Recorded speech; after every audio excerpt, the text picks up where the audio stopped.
Legenda Keong Mas. Kutukan yang menyimpan cahaya. Di kerajaan Daha, dua putri lahir dari rahim yang sama, namun takdir mereka berlainan. Candrakirana, sang adik, memiliki wajah yang cerah seperti fajar, berhati jernih dan penuh kasih. Dewi Galuh, sang kakak, anggun namun menyimpan api iri di dalam hatinya, api yang perlahan membakar cinta menjadi kebencian.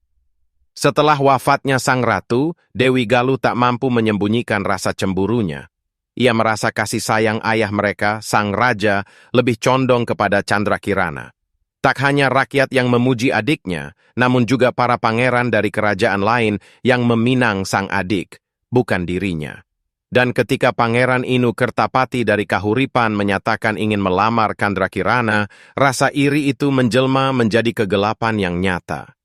Dengan bantuan seorang penyihir berilmu hitam, Dewi Galuh menjebak adiknya. Pada malam yang hening, Candrakirana dibawa ke hutan, diikat, dan dikutuk menjadi seekor keong emas. Tubuhnya kecil dan berkilau, namun jiwanya tetap suci. Keong itu kemudian dibuang ke sungai yang dingin dan gelap, menghilang dari kerajaan dan dari sejarah. Hari-hari berlalu, kerajaan tenggelam dalam kehilangan. Sang Raja Murung dan Inu Kertapati yang merasa jiwanya terikat dengan Candrakirana tidak mempercayai berita bahwa sang putri melarikan diri.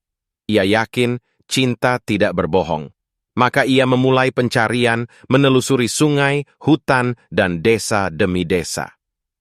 Sementara itu, keong emas hanyut jauh hingga ditemukan oleh seorang janda tua di pinggir hutan. Sang janda, hidup miskin namun berhati mulia, membawa keong itu pulang dan menyimpannya dalam tempurung kelapa di pinggir dapur.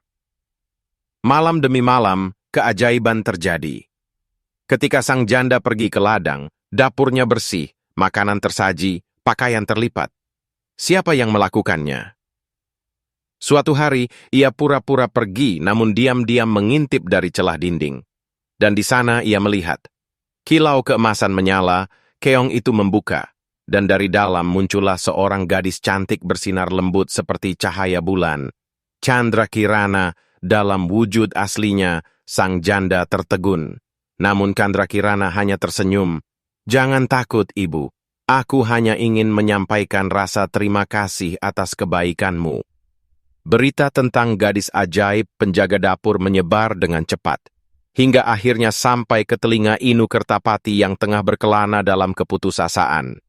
Ia datang ke gubuk itu, dan ketika melihat Candrakirana keluar dari keong emas, jantungnya seperti berhenti sejenak. Candrakirana, bisiknya. Mata mereka bertemu, dan cinta yang lama terkubur pun mekar dalam sekejap. Namun Candrakirana masih terikat kutukan. Dengan bantuan dukun putih, doa dan air suci dari Gunung Lawu digunakan untuk mematahkan sihir tersebut. Tubuh Candrakirana akhirnya bebas. Keong emas pun hancur menjadi serpihan cahaya. Pasangan itu kembali ke kerajaan. Di hadapan rakyat dan raja, kebenaran diungkap. Dewi Galuh menangis dan memohon ampun. Namun kebaikan Candrakirana tak pernah pudar. Ia tidak ingin membalas dendam. Hanya meminta kakaknya diasingkan untuk merenungi kesalahan. Cindelaras lahir dari penderitaan, dibesarkan dalam keheningan hutan, namun dari kesederhanaannya tumbuh keberanian dan kebenaran. Pesan moral. Kebaikan sejati tidak bisa dikutuk selamanya. Ia akan menemukan jalannya untuk bersinar, bahkan dalam wujud seekor keong.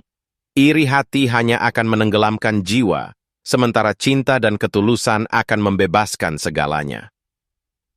Jangan remehkan yang tampak lemah, karena di balik kerendahan hati bisa tersembunyi takdir besar dan keajaiban yang dapat mengubah segalanya. Yang hina bisa menjadi ratu, yang sederhana bisa menjadi pahlawan, dan yang setia akan kembali memegang tahta. Keong emas bukan sekadar kerang ajaib, tapi simbol bahwa cinta, kesabaran, dan kebaikan akan selalu menemukan jalannya, bahkan dari tempat yang paling rendah sekalipun.